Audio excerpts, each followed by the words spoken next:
doctor. So served for 30 years, about 20 years back. So I got into electrohomeopathy because for me it was interesting being an allopathic doctor. I said, okay, we diagnose allopathically and treat homeopathically. That is the best part. And I found very, very effective. And one point I'd like to put across is that electrohomeopathy works so beautifully externally. And when it works externally, that means many people are open to using it. The minute you tell somebody, okay, this is for consuming, they'll say, oh, will it have side effects? Will it work with antibiotics? Will it work with chai, coffee, and all those things? Those doubts start cropping up. And when the doubts crop up, the energy work gets blocked. I think we all know that. So thank you, Dr. Huda. And I'm looking forward to this class on temperament. That is wonderful. Thank you. Bina? Yes, sir. 1 minute में अपनी बात पूरी करेंगे.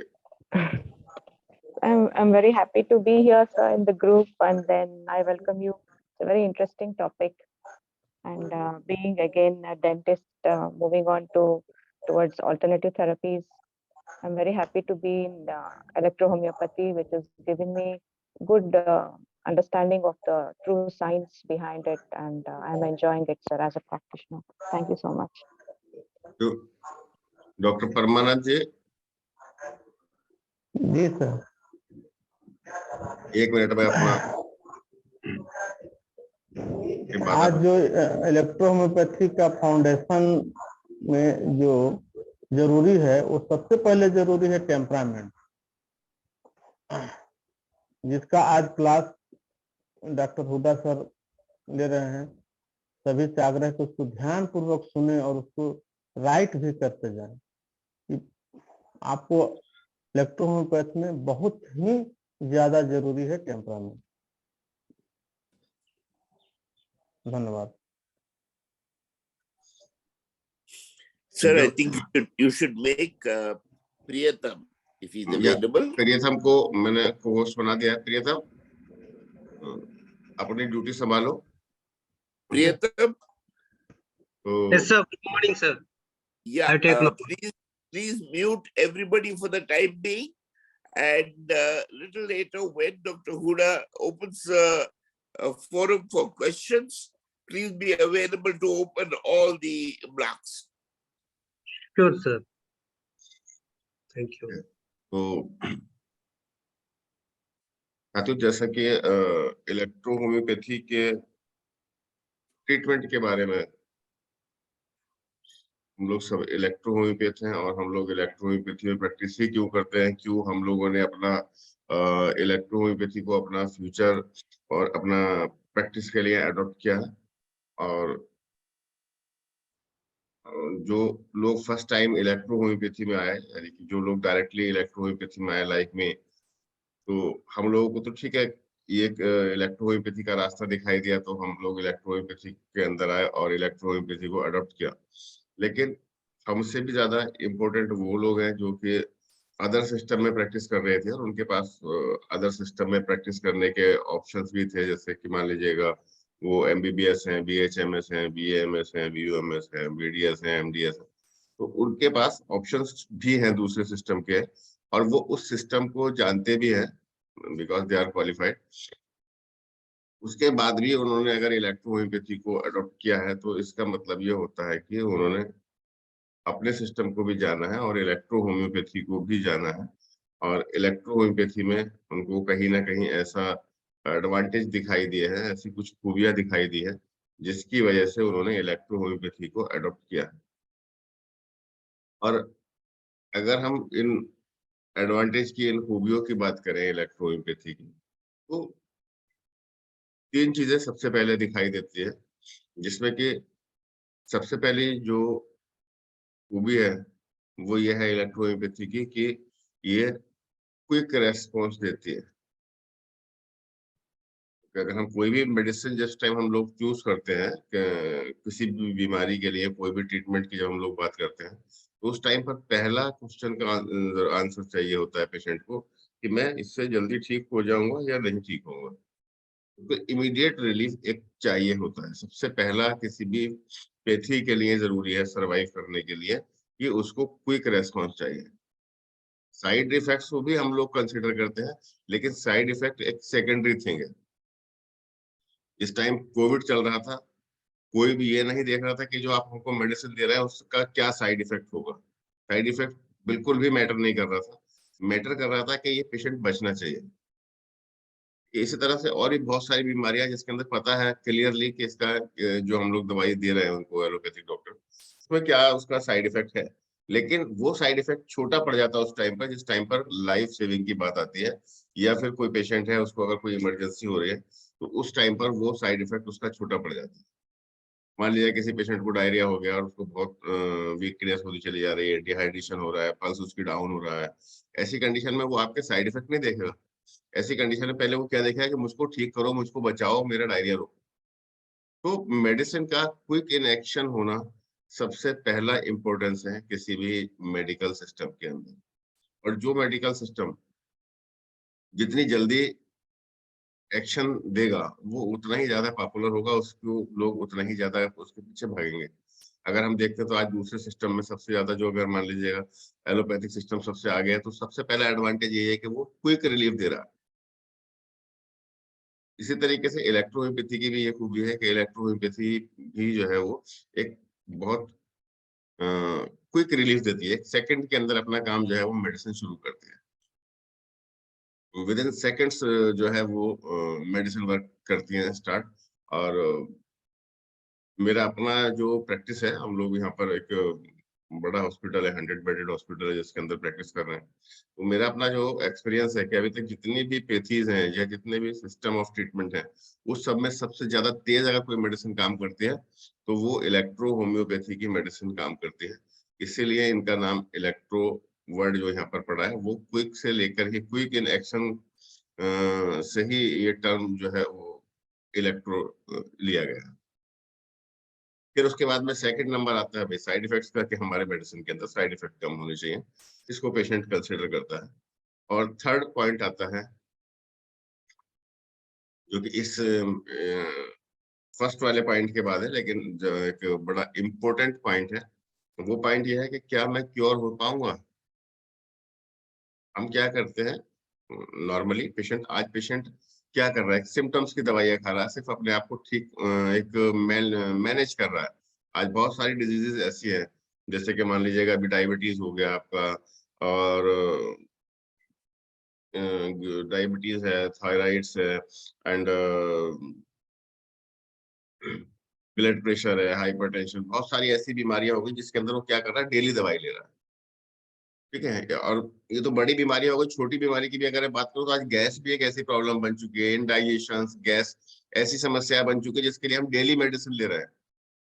Pantoprazole, बहुत बड़ी तादाद में लोग ऐसे हैं कि जो डेली ही पेंटाप्राजोल लेकर के सोते हैं, अदरवाइज उनको कहते हैं जी खाने डाइजेस्ट नहीं हुआ मेरा। इसका मतलब क्या है कि हम उनको जो भी दवाइयां दे रहे हैं वो दवाइयां उनको क्योर की तरफ नहीं लेकर के जा रहे हैं। हम क्या कर रहे हैं, जस्ट मैनेज कर रहे हैं चीजों को। बहुत सी बीमारियों के लिए हम लोग आज मैनेज कर रहे हैं। लोगों का जो पेट है वो मेडिकल स्टोर बन चुका है।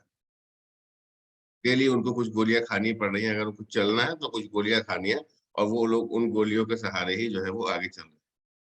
तो इसलिए क्योर जो है वो एक सबसे ज्यादा इम्पोर्टेंट पॉइंट है कि ये चीजें ठीक हो पाएंगी या नहीं हो पाएंगी, ये हमारी बीमारी है, ये बीमारी ठीक होगी या नहीं होगी। इलेक्ट्रोहोम्योपैथी जो है वो क्योर के ऊपर काम करता है, और किसी भी चीज के अंदर क्योर के ऊपर काम करने के लिए इम्पोर्टेंट क्या है कि हम उसके रूट कॉज के अंदर जाएं। जब किसी के रूट कॉज के अंदर जब तक आप नहीं जाओगे, जब तक आप क्योर नहीं कर सकते हो किसी भी बीमारी की। अदरवाइज क्या है कि हम जो चीज दिखाई दे रही है उसको बाहर से हमें ठीक कर देंगे, बाहर से हम उसका ट्रीटमेंट कर देंगे। फॉर एग्जाम्पल, अगर कोई आपके घर के अंदर कोई ड्रेनेज पाइप है, वो कहीं दीवार के अंदर कोई पाइप दबा है, वो लीक हो रहा है, जब वो दीवार के अंदर लीक हो रहा है धीरे धीरे करके क्या कर रहा है, वो सीलन क्रिएट कर रहा है, बाहर सीलन आ रहे हैं। आप क्या करते हो?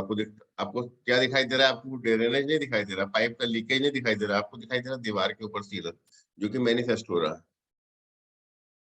आपने क्या कैफे पेंटर को बुलाया, फिर उसको ठीक करा दिया। आपका 2-4 दिन के बाद में या 2-4 हफ्ते के बाद में या 2-4 महीने के बाद में फिर सेम कंडीशन बन गया, फिर आपने उसी को मेंटेन करा रहे हैं बराबर। लेकिन आप ये नहीं देख रहे कि यार इसका रूट कॉज क्या है, कहाँ पर लीकेज हो रही है। मैं एक बार इसकी अगर लीकेज ठीक कर दूं, क्या वो दोबारा से आपको प्रॉब्लम होगी? फिर दोबारा से प्रॉब्लम नहीं होगी। तो ये रूट कॉज तक पहुंचना बहुत जरूरी है किसी भी डिजीज के अंदर क्योर करने के लिए। तो रूट कॉज तक जो पहुंचना है, उस रूट कॉज तक पहुंचने में हमारा टेम्परामेंट जो है वो सबसे ज्यादा मदद करता है। सिर्फ टेम्परामेंट के माध्यम से ही हम रूट कॉज तक पहुंच सकते हैं। एक हेल्दी पर्सन के लिए भी है, अगर कोई पर्सन हेल्दी है, हेल्दी का मतलब भी क्या है? हेल्दी भी दो तरह से, अगर हम कोई अपनी हेल्दी की डेफिनेशन देता है कोई पर्सन, तो हेल्दी का वो क्या, किस चीज से डेफिनेशन देते हैं हेल्दी का? हेल्दी की डेफिनेशन हमको दिखाई देती है सिर्फ इस बात से कि भाई कोई सर में दर्द नहीं हो रहा, कोई फीवर नहीं आ रहा, कोई पेट में दर्द नहीं हो रहा, बंदा एनर्जेटिक है, ठीक खा रहा है, ठीक उसको जो है वो आउटपुट ठीक है, इनपुट ठीक है, तो हमको क्या लगता है ये पर्सन जो है वो हेल्दी है। जबकि उसकी बॉडी के अंदर क्या चल रहा है, क्या डिसऑर्डर्स चल रहे हैं, एक हेल्दी कंडीशन के अंदर भी चल रहे हैं, हो सकता है कि वो चल रहे हो, जिसका कि उसको बाद में पता चलेगा 2 महीने के बाद, 6 महीने के बाद, जब वो ऑर्गन का इफेक्ट बाहर दिखाई देना स्टार्ट होगा। तो उस कंडीशन के अंदर भी, वो कंडीशन आने देने से पहले अगर हम लोग टेम्परामेंट का जानकारी रखते हैं और टेम्परामेंट को समझ पाते हैं, और कोई अगर हम लोग टेम्परामेंट की मेडिसिन लेते हैं, तो हम उस कंडीशन से भी बच सकते हैं। दूसरी बात, आज बहुत बड़ी मात्रा में मार्केट के अंदर फूड सप्लीमेंट का बिजनेस आ चुका है। लोग फूड सप्लीमेंट खा रहे हैं कि उस फूड सप्लीमेंट के ऊपर लिखा है इतनी बीमारियों से आपको जो है सेव करेगा, इन बीमारियों के अंदर ये काम आता है, आपकी बॉडी को स्टेमिना देगा, स्ट्रॉन्ग करेगा, आपकी सेल की लाइफ बढ़ाएगा।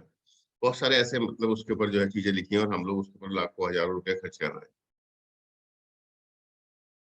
अगर हम लोग सिर्फ किसी पर्सन का टेम्परामेंट जान लें, और उसको हम लोग टेम्परामेंट की मेडिसिन, कुछ हम लोग हैं जो इलेक्ट्रोएम्पैथी में टेम्परामेंट की मेडिसिन है, अगर हम उसको सिर्फ टेम्परामेंट की मेडिसिन ही दे, तो वो उसको एक फूड सप्लीमेंट से ज्यादा अच्छा काम करेंगे। तो टेम्परामेंट क्या है? अगर हम टेम्परामेंट को देखने की बात करें, टेम्परामेंट के ऊपर बात करें, तो टेम्परामेंट है एक किसी भी पर्सन की वीकनेस। हर इंसान की कोई ना कोई कमजोरी होती है।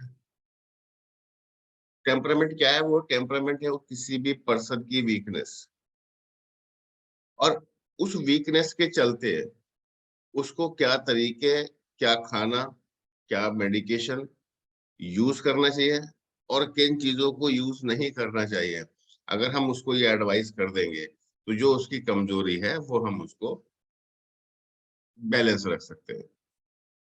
मान लीजिएगा अगर आपको पता चल जाए कि हाँ मेरी गाड़ी के अंदर ब्रेक कम आ रहे हैं, तो आप क्या करोगे? ठीक है, आपको जाना मजबूरी है, लेकिन आप फिर उसको एक कायदे से चलाओगे कि इस गाड़ी के अंदर ब्रेक वीक है, तो मैं इसको अभी स्पीड नहीं दूंगा।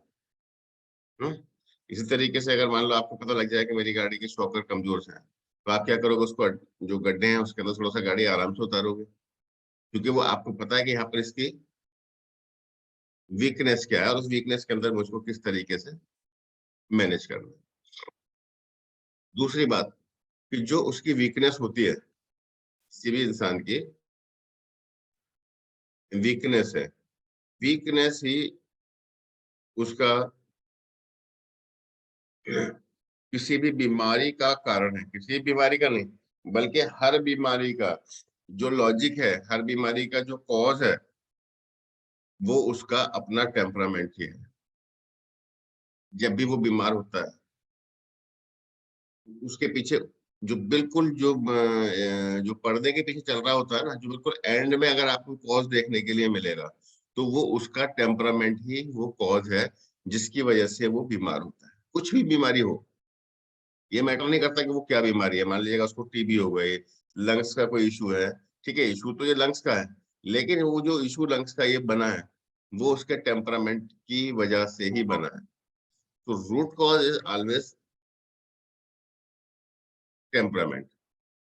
अब अगर हम इस टेम्परामेंट के बारे में थोड़ा सा जो है वो डीपली चीजों को समझ लें, तो हमें उसके रूट कॉज के ऊपर जाना बहुत ज्यादा आसान हो जाएगा। जैसे कि स्टार्टिंग में ही डॉक्टर गिरधर गोपाल जी ने बताया था कि हर सिस्टम जो है वो अलग अलग चीजों के ऊपर काम करता है। जैसे होम्योपैथी सिम्टम्स के ऊपर काम करती है, आयुर्वेदा वाता पित्त कफ के ऊपर काम करता है, यूनानी अपना जो है यूनानी का एक अलग सिद्धांत है जो कि वो भी वाता पित्त कफ से मिलता हुआ है। एंड इलेक्ट्रो होम्योपैथी हमारा ब्लड एंड लिम्फ के ऊपर काम करता है, ठीक है। तो विशेषण of the blood and lymph यानी कि ब्लड और लिम्फ के अंदर असमानता होना ही बीमारी है। इलेक्ट्रो होम्योपैथी बोलता है कि ब्लड और लिम्फ के अंदर विशेषण होना, असमानता होना, या जो उसके केमिकल कंपोनेंट्स हैं उसका कम या ज्यादा होना, वही जो है वो बीमारी है। ये जो ब्लड और लिम्फ है यही हमारे अंदर टेम्परामेंट को डेवलप करते हैं। और जो हमारा टेम्परामेंट है, अगर हम टेम्परामेंट की बात करें तो टेम्परामेंट दो तरह से डेवलप होता है। टेम्परामेंट 30% टेम्परामेंट हमारा जेनेटिक होता है। जेनेटिक का मतलब जो कि हम अपने पेरेंट्स से लेकर के आए हैं। मेरे पेरेंट्स का जो स्वभाव था, जो ऑर्गन पेरेंट्स का वीक था, जिस टेम्परामेंट के मेरे पेरेंट्स थे, वो 30% मेरे अंदर जो है वो जेनेटिकली ट्रांसफर हो जाएगा डेटा। 70% जो मेरा टेम्परामेंट है वो होता है हमारा एक्वायर्ड। एक्वायर्ड मीन्स मैं किस एटमॉस्फेयर में जन्म लिया, वहां पर कितनी ठंड थी, किस टाइप का क्लाइमेट था, उसके अकॉर्डिंग ही मेरा टेम्परामेंट डेवलप होगा। Called acquired. और अगर हम लोग इसमें और भी थोड़ा सा डीप में जाएं कि भाई टेम्परामेंट कैसे मेरा ये बना, या फिर किस तरीके से ये टेम्परामेंट एक्वायर्ड हुआ। मैं जिस भी सीजन में अपना बच्चा जब साल के स्टार्टिंग में बर्थ के बाद में जिस सीजन के अंदर भी रहता है, जिस एटमॉस्फेयर के अंदर वो रहता है,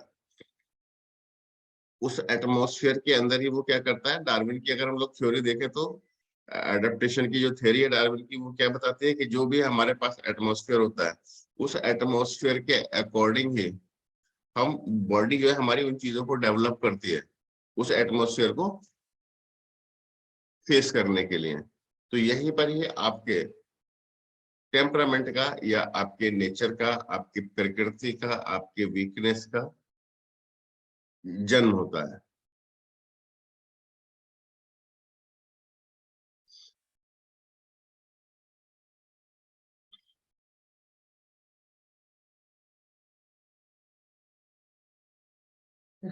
तो अब अगर हम लोग टेम्परामेंट की बात कर रहे हैं,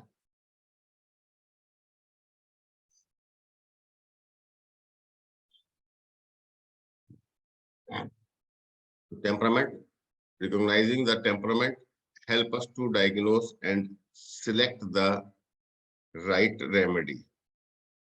जो हमारी इलेक्ट्रोहोम्योपैथी की मेडिसिन है उसके सिलेक्शन के अंदर भी हमारा जो एलिमेंट को पहचान, टेम्परामेंट को पहचानना है, वो बहुत ज्यादा हेल्प करता है हमारे डायग्नोसिस में।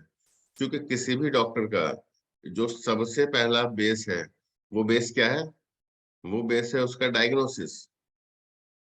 अगर हमारा डायग्नोसिस ही ठीक नहीं है, हम समझ नहीं पाएंगे पेशेंट को, हम पहचान नहीं पा रहे हैं कि इसको बीमारी क्या है, उसका क्या कॉज है, तो फिर हम उसका कोई भी ट्रीटमेंट नहीं दे सकते। ये आज हम लोग क्या रहे हैं, हम लोग कर रहे हैं सिर्फ प्रैक्टिस के अंदर इलेक्ट्रोहोम्योपैथी में, ये फॉर्मुलेशन के पीछे भाग रहे हैं। हम बजाय डायग्नोसिस बनाने के हम लोग ये याद कर रहे हैं कि A3 किस काम आती है, A2 किस काम आती है, मीन्स उसके सिम्टम्स देख रहे हैं। वो सिम्टम्स जब पेशेंट के अंदर दिखाई देते हैं, हम लोग क्या करते हैं, हम वही मेडिसिन उठा करके उसको दे देते हैं। लेकिन अगर हम उसका टेम्परामेंट के अकॉर्डिंगली डायग्नोस कर लें, तो फिर एक हम करेक्ट मेडिसिन को चूज करेंगे और हमारा पेशेंट जो है वो अब क्योर होगा। सिम्टम्स तो आप किसी भी मेडिसिन से ठीक कर सकते हो, कोई बड़ी बात नहीं है। आपके पास कोई पेशेंट आया, आपने उसको दवाई दी, पेशेंट ठीक हो गया, बट वो क्योर नहीं हुआ है। क्योर करने के लिए आपको उसका टेम्परामेंट जानना ही होगा। ठीक है, तो टेम्परामेंट क्या है? टेम्परामेंट इज अ पर्सन्स और एनिमल्स नेचर। उसका नेचर क्या है किसी भी इंसान का, दैट में जो नेचर होता है हमारा, वही हमारी क्या होता है, वीकनेस होती है। और हम उसको अगर अपोजिट में देखें तो वीकनेस भी होती है और साथ साथ वो हमारी कभी स्ट्रेंथ भी होती है। ठीक है, तो किसी भी पर्सन्स और animals nature specially as it is permanently affects their behaviour, और ये परमानेंटली हमारे ऊपर इफेक्ट करता रहता है। ठीक है, most of experts agree that the temperament has a genetic and biological basis. जो हमारा टेम्परामेंट है वो जेनेटिक बेसिस के ऊपर होता है, जैसे मैंने अभी आपको बताया 30% जेनेटिक एंड 70% एक्वायर्ड होता है। ठीक है, although environmental factor and maturation modify the way a child's personality is expressed as it grows. अब जब हम टेम्परामेंट की बात करते हैं, टेम्परामेंट कहाँ से बिल्डअप हुआ हमारा? हमारी जो बॉडी है, हमारा जो इलेक्ट्रोएम्पैथी का सिद्धांत है, उसके अकॉर्डिंगली विशेषण of the blood and lymph is the disease. विशेषण क्या है? कि जो उसके अंदर जितना केमिकल कंटेंट होने चाहिए थे ब्लड के अंदर, वो कुछ केमिकल कंटेंट ज्यादा है या कुछ केमिकल कंटेंट्स कम है, दैट इज द विशेषण। तो हमारी जो बॉडी है, our body is composed of basic 4 fluids। क्या हमारी बॉडी के अंदर मेन 4 फ्लूइड्स हैं। बेसिक फ्लूइड्स तो कितने? 4, जिसमें कि मेन फ्लूइड्स कौन से हैं? 2, जो कि ब्लड एंड लिम्फ है। एंड दूसरे 2 कौन से हैं? Yellow bile and black bile. तो the human body is composed of 4 basic body fluids, blood, lymph, yellow bile and black bile. Each of these blood fluid is associated with a specific organ and temperament. ये जो हमारे body के 4 fluids हैं, जिसमें 2 हमारे main fluid, 4 basic fluids हैं, जिसमें कि 2 हमारे मेन फ्लूइड है, ब्लड एंड लिम्फ, और 2 हमारे yellow bile and black bile. ठीक है, ब्लड के बारे में आप सभी लोग जानते हैं, नॉर्मली सबने ब्लड को देखा है। लिम्फ, लिम्फ भी मैं बहुत बार क्लास के अंदर आपको पढ़ा चुका हूँ कि लिम्फ क्या होता है। ठीक है, येलो बाइल हो गया हमारा, जो कि गॉल ब्लैडर रिलीज करता है, and black bile is release by the spleen. तो ये जो 4 फ्लूइड्स हैं, ये डिसाइड करते हैं कि आपका नेचर क्या है, आपकी बॉडी का टेम्परामेंट क्या है। कैसे डिसाइड करते हैं? आपकी बॉडी में जो भी फ्लूइड नॉर्मल से ज्यादा होगा, इसका मतलब आपका टेम्परामेंट वही बनेगा। पेशेंट के अंदर अगर ब्लड की मात्रा नॉर्मल से ज्यादा ब्लड उसके अंदर है, मीन्स उसका जो टेम्परामेंट है वो ब्लड से रिलेटेड। पेशेंट की मात्रा बॉडी के अंदर लिम्फ की मात्रा ज्यादा है, नॉर्मल से अगर ज्यादा लिम्फ की मात्रा बॉडी में उसकी रहती है, तो उसका टेम्परामेंट लिम्फ से रिलेटेड बनेगा। उसकी बॉडी के अंदर अगर येलो बाइल ज्यादा है, तो उसके का टेम्परामेंट येलो बाइल से रिलेटेड बनेगा। उसकी बॉडी के अंदर ब्लैक बाइल अगर ज्यादा है, तो उसका टेम्परामेंट ब्लैक बाइल से रिलेटेड बनेगा। ओके, तो यहाँ पर जो टेम्परामेंट जो डिसाइड होता है वो बॉडी के इन 4 फ्लूइड से डिसाइड होता है कि इन फ्लूइड्स का जो वॉल्यूम है आपकी बॉडी के अंदर कितना है। इसी के ऊपर टेम्परामेंट्स को 4 टाइप्स में डिवाइड किया गया है। तो one is first is sanguine temperament, जो कि रिलेटेड है किससे? ब्लड से। अगर बॉडी के अंदर आपकी ब्लड की मात्रा ज्यादा है, ब्लड का वॉल्यूम ज्यादा है, तो आप सैंग्यून टेम्परामेंट के पर्सन है, और उसको जो डिजीज होगी वो ब्लड से रिलेटेड बीमारियां उसको होंगी। जितनी बीमारियां होंगी उसको ब्लड से रिलेटेड होंगी, क्योंकि उसकी बॉडी में ब्लड की मात्रा ज्यादा है और ये इम्बैलेंस हो रहा है, और हमेशा यही डिस्टरबेंस उसकी बॉडी के अंदर क्रिएट कर रहा है। इसी तरीके से जो लिम्फेटिक टेम्परामेंट का पर्सन है, बॉडी के अंदर लिम्फ की मात्रा, लिम्फ का वॉल्यूम नॉर्मल से ज्यादा है, इसलिए उसकी बॉडी के अंदर जितनी भी डिजीज हो रही है वो लिम्फ से रिलेटेड हो रही है। उसकी किसी भी बीमारी के पीछे जो कारण है वो क्या है? उसका लिम्फ है। इसी प्रकार से बीएस टेम्परामेंट, अगर किसी की बॉडी के अंदर येलो बाइल एक्सिस है, तब उसको जितनी भी बीमारियां हो रही हैं वो येलो बाइल की वजह से हो रही है, और वो पर्सन को हम लोग बिलियस टेम्परामेंट का पर्सन कहते हैं। Next is nervous temperament. Nervous temperament के वो लोग जिन लोगों की बॉडी के अंदर ब्लैक बाइल की मात्रा ज्यादा है, वो लोग क्या है? नर्वस टेम्परामेंट के लोग कहलाते हैं। अब अगर हम इनको सिम्टम्स के बिहाफ के ऊपर देखें, क्योंकि अब मेरे पास जो पेशेंट आया, किसी भी पेशेंट का टेम्परामेंट देखने के लिए डॉक्टर के पास बहुत ज्यादा टाइम तो होता नहीं है। डॉक्टर के पास कितना टाइम होता है? 1-2-3 मिनट का। उस 2-3 मिनट के अंदर ही अंदर हमको डिसाइड करना होता है कि इस पेशेंट का टेम्परामेंट क्या है।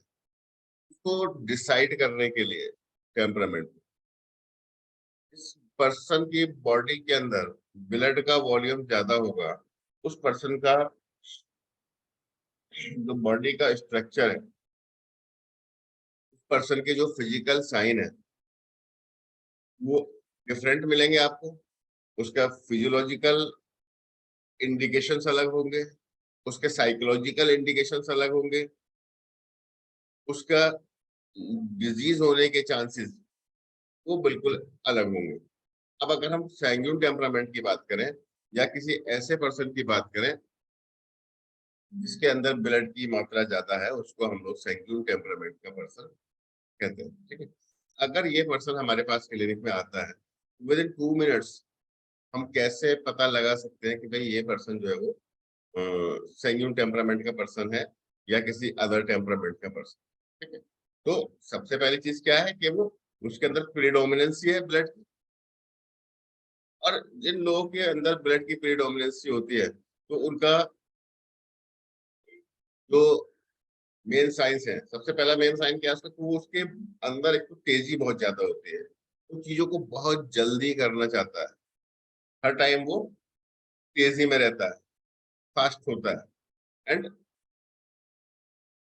उसका जो पल्स है, वो पल्स कैसा होता है? रेगुलर पल्स होता है, और थोड़ा सा नॉर्मल से ज्यादा होता है।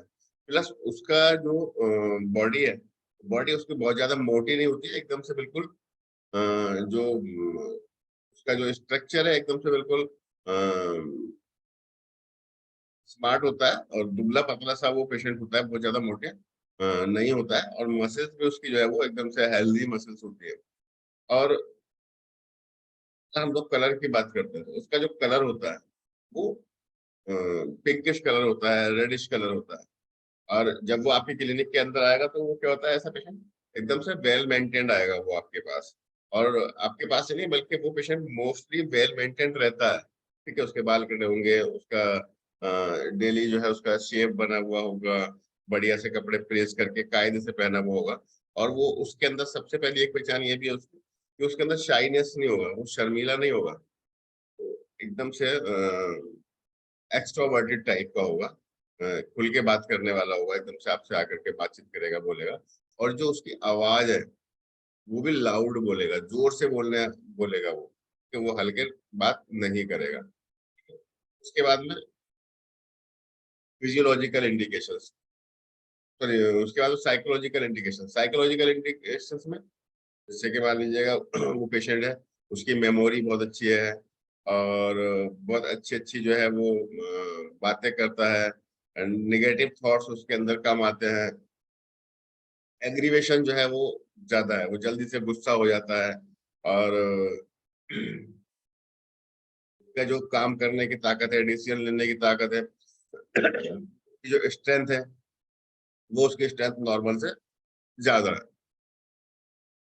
एंड फिजियोलॉजिकल इंडिकेशंस में हम लोग बात करें तो, यानी कि फिजियोलॉजिकल इंडिकेशंस में जब हम उसको अपने पास पेशेंट बैठ जाएगा, हम उसका ब्लड प्रेशर देखेंगे, उससे कुछ हेडेक के बारे में पूछेंगे, उसकी नींद पता करेंगे, उसकी पल्स देखेंगे। तो जब हम पल्स पेशेंट की देखते हैं फिजियोलॉजिकल इंडिकेशंस में, जब हम पेशेंट की पल्स देखते हैं तो उसकी पल्स हमेशा जो है वो पॉजिटिव की तरफ को मिलती है। पॉजिटिव मीन्स उसकी पल्स मोर देन से या तो 72 रहती है, या फिर मोर देन 72 उसकी पल्स हमको देखने के लिए मिलती है। उसके बाद हम पेशेंट का ब्लड प्रेशर देखते हैं, बीपी भी उसका नॉर्मल कंडीशन के अंदर बीपी थोड़ा सा हाई साइड को जाता है। एंड देन हम उससे अगर पेशेंट से बातचीत करते हैं, उसके बारे में हम कुछ पूछते हैं, पेशेंट बोलता है जी मुझको जो है वो हेडेक के लिए पता करते हैं तो उसको सर में दर्द पेशेंट को रहता है। नींद की पता करते हैं तो उसको नींद उसको बहुत ज्यादा नहीं आती है। कॉन्स्टिपेशन इस पर्सन को नहीं रहता है। लेजीनेस, सुस्ती इसके अंदर रहती नहीं है। क्यों? क्योंकि इसके अंदर तो ब्लड ज्यादा है, ब्लड ज्यादा है तो ऑक्सीजन भी ज्यादा होगी, सुस्ती उसके अंदर होने का चांस कम मिलता है। एंड इसकी जब ब्लड ज्यादा है तो उसका इम्यूनिटी भी अच्छी है, बॉडी का पूरा मेटाबॉलिज्म ठीक है, डाइजेस्टिव सिस्टम उसका जो है वो ठीक रहता है। हाँ, ये पेशेंट को अगर आप टच करके देखोगे, इसको छू करके देखोगे, तो इसकी बॉडी जो आपको मिलेगी वो गर्म मिलेगी। हर टाइम इसकी बॉडी कैसी मिलेगी? गर्म मिलेगी। ये आप टच करके ये भी देख सकते हैं, ये एक अच्छा टूल है कि आप बॉडी को टच करके देखिए। अगर आपको लगता है कि इसकी बॉडी पेशेंट की गर्म है, तो इसका मतलब ये है कि ये सैंग्यून टेम्परामेंट का हो सकता है। अगर नॉर्मल बॉडी है तो ये पेशेंट जो है वो लिम्फेटिक टेम्परामेंट का होगा।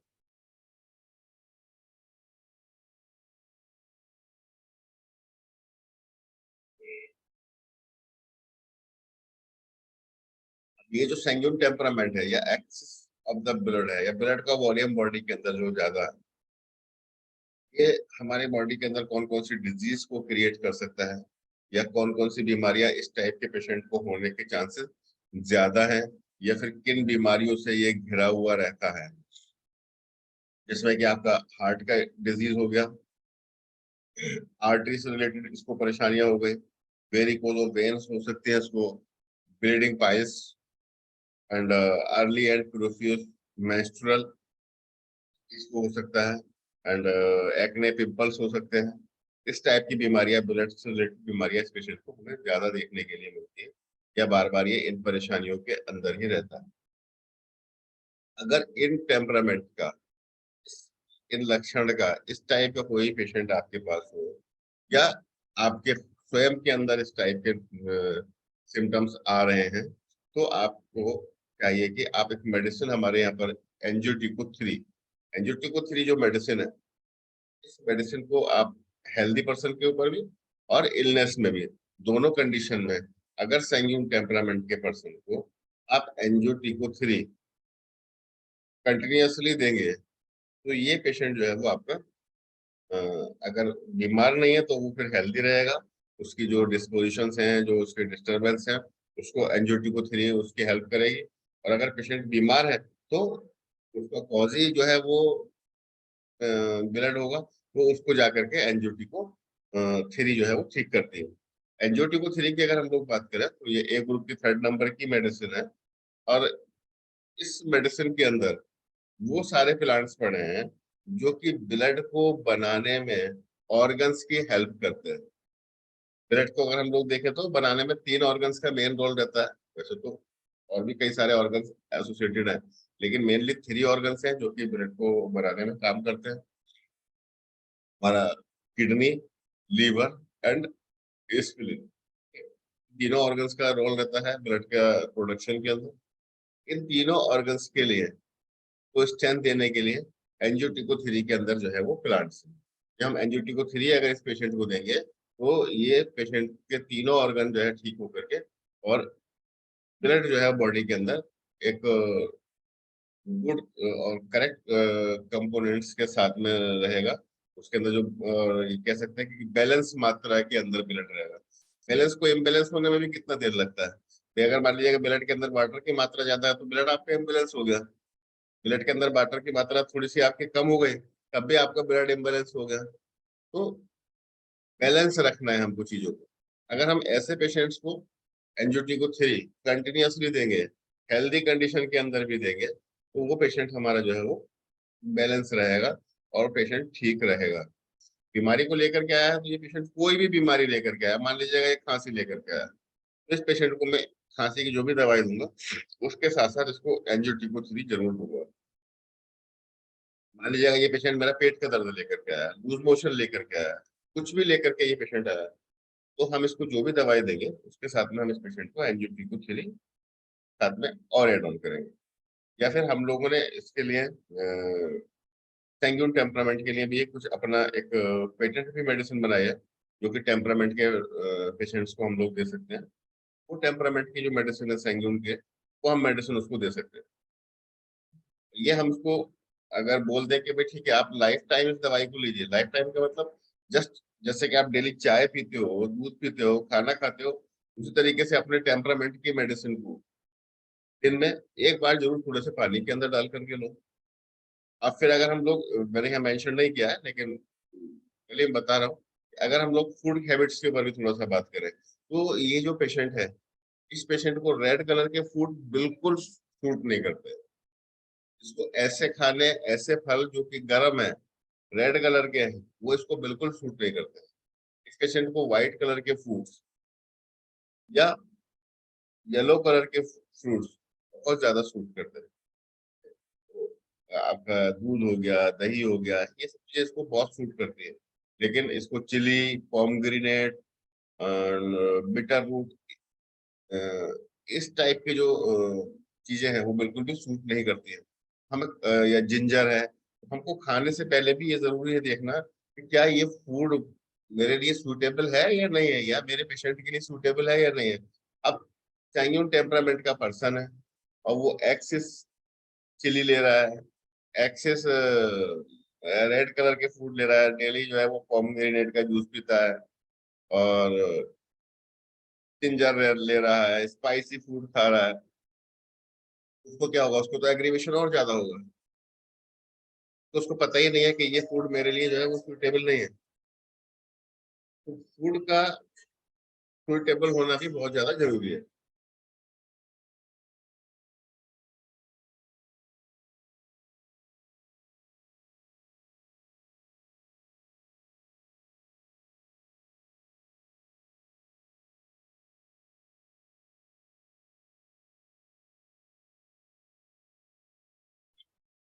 Next next temperament is lymphatic temperament. Lymphatic temperament में क्या है भाई, लिम्फेटिक टेम्परामेंट के अंदर ब्लड बॉडी के अंदर हमारे लिम्फ की मात्रा ज्यादा है। लिम्फ की मात्रा ज्यादा है तो कैसा होगा बंदा,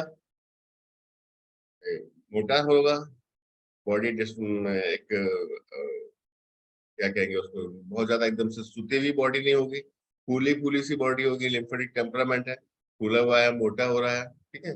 और जब लिम्फ की मात्रा ज्यादा है तो नॉर्मली सी बात है कि भाई वो लेजी होगा। बॉडी में लिम्फ ज्यादा है तो लिम्फ क्या है, वो एक्टिविटी को बहुत ज्यादा होने नहीं देता है, तो लिम्फ ज्यादा है तो लेजी भी होगा, बॉडी में टॉक्सिन की मात्रा ज्यादा है एंड उसका जो है वो शाइनेस उसके अंदर बहुत ज्यादा होगी। शाइनेस का मतलब हर चीज से शर्माएगा, अपनी बात को लोगों के सामने बोलने से थोड़ा सा कतराता है, डरता है, हेजिटेशन में रहता है, जानता सब कुछ है लेकिन एक्सप्रेस नहीं कर पाता है अपनी चीजों को। और मोटा है। कलर की अगर हम लोग बात करेंगे तो इसका कलर जो है वो गेहुआ कलर होता है, ब्रिटिश कलर होता है एंड जो इसके टिश्यूज हैं वो वीक टिश्यूज होते हैं, बॉडी में इसकी टॉक्सिन ज्यादा होता है। अगर हम लोग इसकी फिजियोलॉजिकल इंडिकेशन देखें, फिजियोलॉजिकल इंडिकेशन में जो हम जिसको हम चेक करेंगे उसमें अगर हम इसकी पल्स देखेंगे तो इसकी पल्स हमेशा हमको जो है वो लेस देन 72 मिलेगी। बीपी देखेंगे तो अगर ये नॉर्मल पेशेंट है तब भी इसका बीपी हमेशा 120 से डाउन ही मिलेगा। हेडेक पता करेंगे तो उसको हेडेक तो नहीं होता है, लेकिन स्लीप की अगर बात करेंगे, नींद, उसको नींद बहुत ज्यादा आती है, जहां पे इसका चांस पड़ता है ना वहीं सो जाता है एकदम से। लेजीनेस बहुत ज्यादा रहता है इसके अंदर, इम्यूनिटी इसकी वीक रहती है, क्योंकि इसके अंदर जो है लिम्फ की मात्रा ज्यादा है, बीमारी इसको बराबर से छू करके निकल जाती है, तो ये बंदा जो है वो बीमार हो जाता है। साइकोलॉजिकल इंडिकेशंस की अगर हम बात करें, साइकोलॉजिकली अगर हम इसको चेक करेंगे तो कैसा होता है ये बंदा इंटेलिजेंस तो होता है, ठीक है, लेकिन इसके अंदर क्या है, शाइनेस है, और ये स्ट्रेस को नहीं झेल सकता है।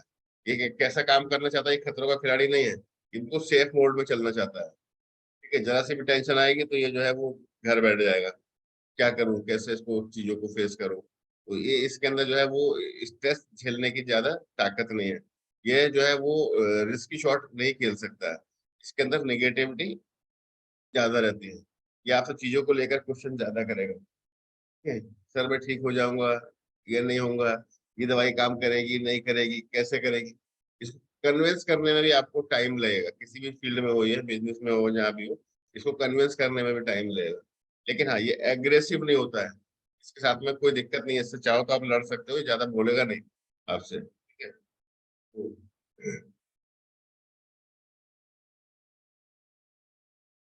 अगर हम डिजीज टाइप की बात करें, तो इसको जो डिजीज होती है वो ज्यादातर बीमारी इसको नजला, जुकाम, खांसी, indigestion, flatulence, anaemia, asthma, glands की स्वेलिंग इसके अंदर जो है वो देखने के लिए आपको बार बार मिलती है। एंड फूड की अगर हम बात करें तो इसको रेड कलर का फूड इसके लिए बहुत ज्यादा सूटेबल है, व्हाइट कलर का जो फूड है वो इसके लिए सूटेबल नहीं है, जैसे कि कर्ड हो गया, आइसक्रीम हो गया, मिल्क हो गया, इस टाइप के जो फूड्स हैं वो इसके लिए सूटेबल नहीं। और लिम्फ को बैलेंस करने में हमारी बॉडी के जो मेन ऑर्गन्स हैं जिनका रोल रहता है, उसमें हमारा पूरा स्मॉल इंटेस्टाइन से लेकर के ये लार्ज इंटेस्टाइन हो गया, प्लस हमारा जो है वो लंग्स हैं, इनको जो है वो कंट्रोल करने के लिए प्लांट्स की रिक्वायरमेंट है। वो सारे प्लांट्स हमारे स्प्रोफ्लोसोवन, जो इलेक्ट्रोहोम्योपैथी की मेडिसिन है के अंदर, वो स्प्रोफ्लोसोवन में वो सारे प्लांट्स हैं। अगर हम इस टाइप के पर्सन को स्प्रोफ्लोसोवन कंटिन्यूस रखें, बीमारी जो भी हो, लेकिन हम उसको स्प्रोफ्लोसोवन साथ में दें, प्लस अगर वो हेल्दी है तो हेल्दी कंडीशन के अंदर भी हम अगर उसको स्प्रोफ्लोसोवन दें तो वो पेशेंट हेल्दी रहेगा। प्लस इसके लिए हम लोगों ने एक पेटेंट मेडिसिन लिम्फेटिक टेम्परामेंट का ही बनाया है। अगर आप वो देना चाहते हैं तो वो पेटेंट मेडिसिन भी टेम्परामेंट की उसको कंटिन्यूसली चला सकते हैं, लाइफ टाइम चला सकते हैं ये मेडिसिन आप। Next temperament is bilious temperament. Bilious temperament किसका है भाई, जिसकी बॉडी के अंदर येलो बाइल ज्यादा रहता है, उसका जो गॉल ब्लेडर है वो येलो बाइल को ज्यादा सीक्रेट कर रहा है, ज्यादा उसको येलो बाइल बॉडी से बाहर निकाल रहा है, तो उसका जो टेम्परामेंट है वो बिलियस टेम्परामेंट बन गया है। ऐसे पेशेंट की अगर हम लोग बात करें फिजिकल साइन की, तो सबसे पहला फिजिकल साइन तो इसका ये है कि जो इनकी स्किन होती है वो येलो कलर की देखने के लिए मिलती है। ये जो पेशेंट है ये काफी हद तक सैंग्यून टेम्परामेंट से मिलता जुलता होता है। सैंग्यून और लिम्फेटिक में पता करना बहुत ज्यादा आसान है, क्योंकि ये दोनों एक दूसरे के क्या है, उल्टे हैं, अपोजिट हैं एक दूसरे के। Sanguine temperament and sanguine temperament and lymphatic temperament. लेकिन सैंग्यून टेम्परामेंट एंड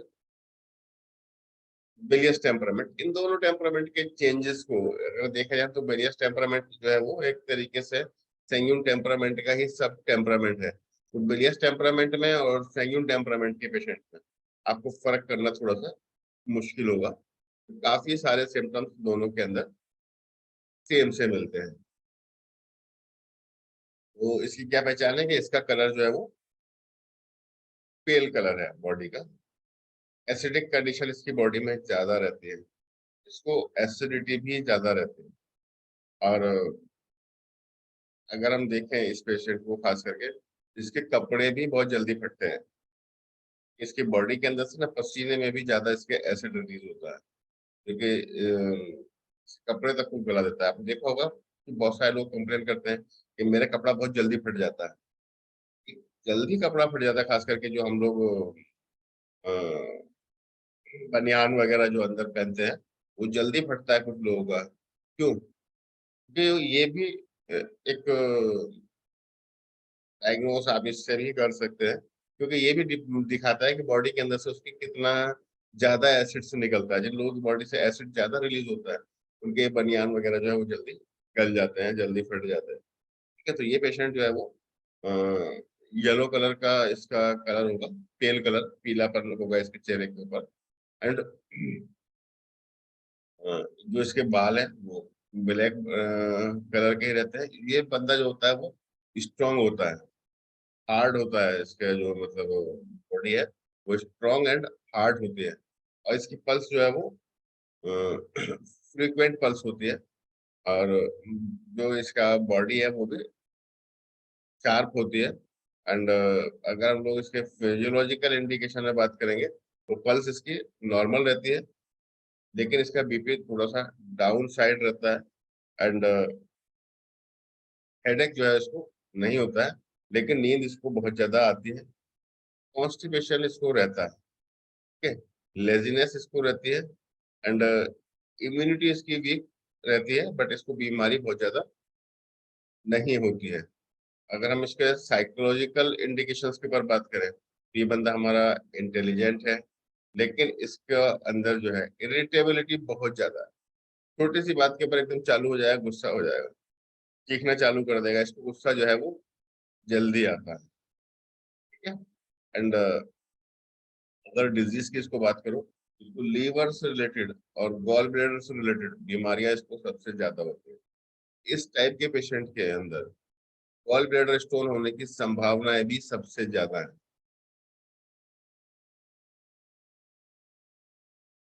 एंड इसकी जो मेडिसिन है हमारी वो स्प्रोफ्लोसोफाइल, black bile, sorry yellow bile के अंदर, येलो बाइल के प्रोडक्शन में अगर जो ऑर्गन्स हैं उसके हम लोग देखते हैं तो organ wise gall bladder, liver and आपका स्प्लीन, इन तीन ऑर्गन्स का जो है वो रोल रहता है इसके प्रोडक्शन के अंदर। तो स्प्रोफ्लोसोफाइल जो है वो इन तीनों ऑर्गन्स को ही जो है बैलेंस करती है, इन तीनों ऑर्गन्स को नॉर्मल रखती है। तो ये मेडिसिन जो है वो बिलियस टेम्परामेंट के लोगों के लिए बहुत अच्छी है, और इसको आप कंटिन्यूअसली S5 का यूज करा सकते हैं। और इसके लिए बिलियस टेम्परामेंट की भी हम लोगों के पास मेडिसिन भी है। वो भी हम यहाँ पर जो है वो पेटेंट मेडिसिन बिलियस के लिए भी दे सकते हैं, रेगुलर दे सकते हैं, continuously. And next temperament is nervous temperament. Nervous temperament में क्या है कि उसके अंदर ब्लैक बाइल ज्यादा है। ठीक है। इसका अगर हम लोग फिजिकल साइन देखेंगे, इस पर्सन का कलर कैसा मिला हमको, एकदम से व्हाइट सा कलर होगा, स्नो व्हाइट के जैसा कलर होगा। बाल इसके जो है वो बारीक बारीक से होंगे। इसको अगर हम टच करके देखेंगे ना तो ये बंदा जो है ठंडा मिलेगा, ये गर्म नहीं मिलेगा। सैंग्यून टेम्परामेंट वाला पर्सन कैसा था, गर्म हो रहा था। और लिम्फोटिक वाला कैसा था, नॉर्मल था। लेकिन ये कैसा मिल रहा है हमको, ठंडा मिल रहा है। ठीक है। एंड इसकी जो मसल्स होंगी वो सॉफ्ट होंगे। और अगर हम इसको फिजियोलॉजिकल इंडिकेशन में देखेंगे तो पल्स भी इसकी बारीक हल्की पल्स चल रही होगी, थ्रेडी पल्स होगी इसकी। ठीक है। एंड ब्लड प्रेशर इसका नॉर्मल रहता है, लेकिन इसको हेडेक वगैरह ज्यादा नहीं होता है। और इसकी जो स्लीप है वो भी साउंड स्लीप रहती है। एंड इसको कॉन्स्टिपेशन नहीं होता है, बट ये पर्सन बहुत ज्यादा सुस्त होता है। एंड ये पर्सन जो है वो इसके अंदर डरने की भी बहुत वो होती है। ये पर्सन जो है वो डरता बहुत ज्यादा है। एंड इसके माइंड में बार बार जो है वो सुसाइड करने के ज्यादा जो है वो ख्याल आते रहते हैं कि मैं मर जाऊं, या फिर चीजों को छोड़ करके भागता है, डर के भागता है, घबरा करके भागता है। भीड़ के अंदर जाने के लिए सोचेगा कि मैं भीड़ में ना जाऊं।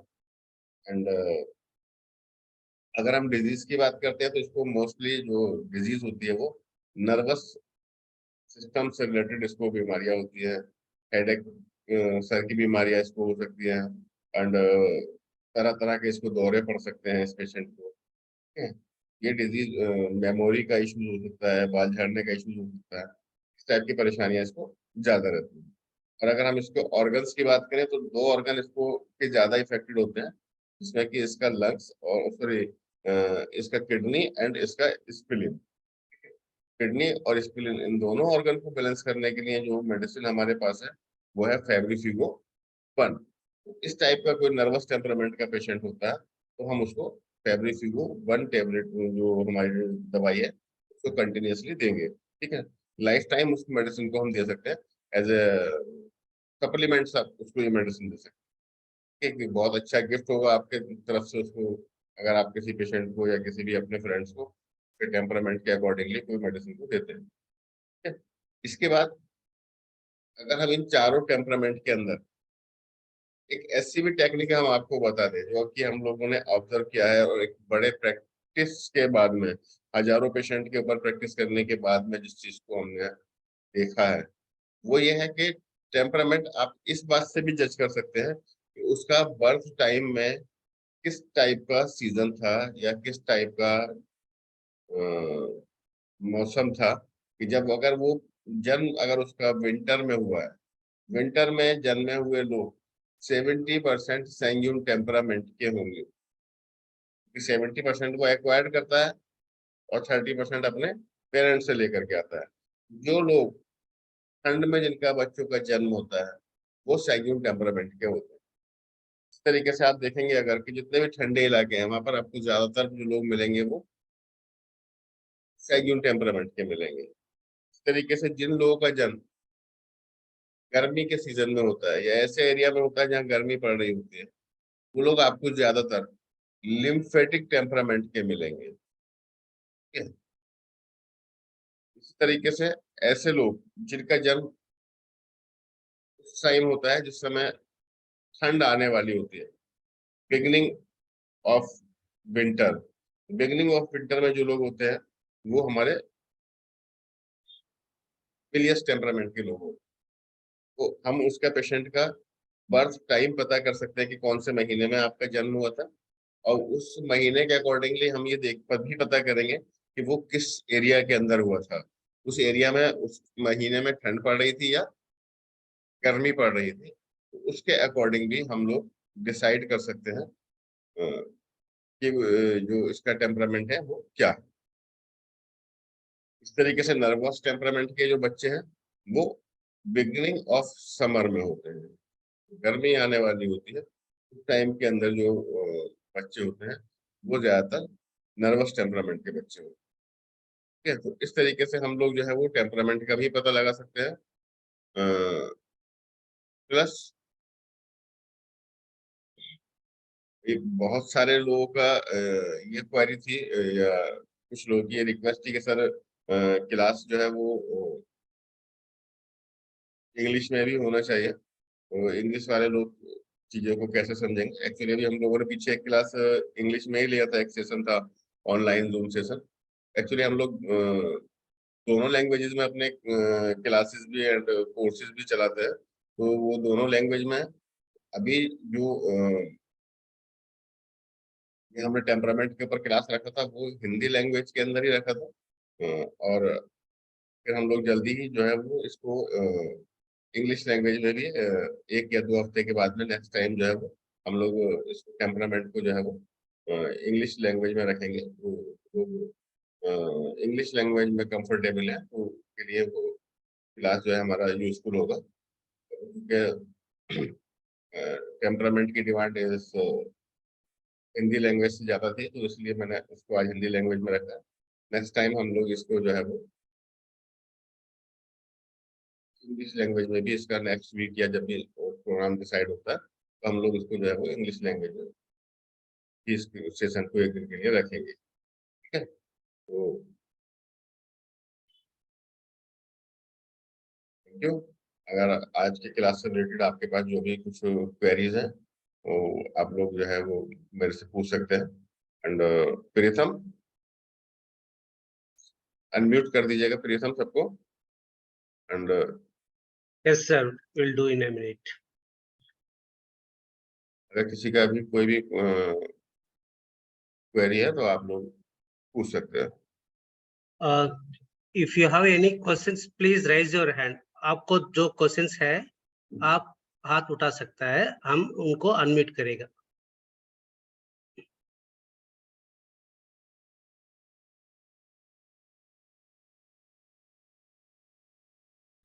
Babuji sir, you can ask your question, please. Very good morning, doctor. Good morning doctor बाबूजी। Yes, well explained. Though I do not understand Hindi, I could understand. But one doubt in 5 element, based on the hypo and hyper, we are giving lower dilution, strong dilution, medium dilution. But in a temperament basis, what dilution we can give? Dilution, we decide the dilution on the conditions of the organ. If organ is hyper, okay, we choose lighter dilution. If organ is hypo, we choose stronger dilution. Okay, so in the condition is same in temperament medicine also, because medicine is the medicine. So Okay. the condition is same in all electrohomeopathic medicine. If any organ is in hyper condition, you have to select the lighter dilution, or if organ is in hypo condition, you have to select the stronger dilution. Okay, okay. And in normal condition, for example, if you are giving just temperamental medicine as a complementary medicine, okay, for the wellness of a person, in this condition, you can choose the stronger dilution, and single dose in a day is enough. Okay, okay, okay, okay. Okay, thank you, doctor. Well explained. Okay. Hello sir एक doubt है sir. Yes. Sir ये आपका patent medicine है temperaments का, sir बीमारी आने से पहले दे सकते, डिसीज आने के बाद भी दे सकते सर? दोनों कंडीशन में दे सकते हैं, हेल्दी पेशेंट्स को भी देंगे और अनहेल्दी पेशेंट्स को भी देंगे। लेकिन अगर आप किसी अनहेल्दी पेशेंट को दे रहे हैं, ठीक है, तो ये मेडिसिन जो है वो हमारे स्ट्रॉन्ग मेडिसिन है। अगर आपको वहां पर लगता है कि उसका ऑर्गन हाइपो में है तो दैट्स ओके, इसको सेम दे दीजिएगा। अगर कोई लगता है कि पेशेंट को कंडीशन जो है वो हाइपर में है, तो इसकी जो डोज है वो 25 ड्रॉप ना दे करके उसको सिर्फ आप 5 ड्रॉप दीजिएगा। मगर क्यूर तो जल्दी होगा टेम्परमेंट मेडिसिन दी तो, डिसीज क्रॉनिक डिसीज में। डिजीज क्रॉनिक हो या एक्यूट हो, इट्स नॉट मैटर। जो मेडिसिन की डोज सेट करनी है वो करनी है ऑर्गन के फंक्शन को देखते हुए, कि ऑर्गन को हाई ड्रग स्ट्रेंथ की जरूरत है या लो ड्रग स्ट्रेंथ की जरूरत है। मेरा जनरल है जैसा फैटी लिवर है समझो सर, सो वो कंडीशन में टेम्परमेंट मेडिसिन जल्दी क्योर होता है, राइट सर? टेम्परामेंट की मेडिसिन तो आपको हर कंडीशन के अंदर चलानी ही चलानी चाहिए। Okay sir. जैसे मान लीजिएगा आपको कोई पेशेंट है, वो फैटी लीवर का पेशेंट है, तो पेशेंट तो फैटी लीवर का है, अब आपको ये देखना है कि इसका टेम्परामेंट क्या है। जी सर। हो सकता है वो बिलियस टेम्परामेंट का पर्सन हो, जी सर। मोस्ट प्रॉब्ली हो सकता है कि वो लिम्फेटिक टेम्परामेंट का पर्सन हो। जी सर। फैटी लीवर ज्यादातर जो है वो लिम्फेटिक टेम्परामेंट वालों का होता है, जी सर। जो एक प्रैक्टिकली मैंने देखा है, वो थंब रूल नहीं है, लेकिन जो प्रैक्टिकली देखा गया है वो ज्यादातर फैटी लीवर जो है वो लिम्फेटिक वालों में ही देखा गया। जी sir. Okay, request for all the participants. We are allowing the participants in the order of the hand raise. So please don't interfere in between. I'll allow them in the order that they raise the hands. Thanks for cooperation and understanding. Francis Mani sir, please go ahead. Yes, good morning, Huda sir. Good morning. Please Good go morning. ahead, sir. Unmute yourself, sir. And please go ahead, Francis sir.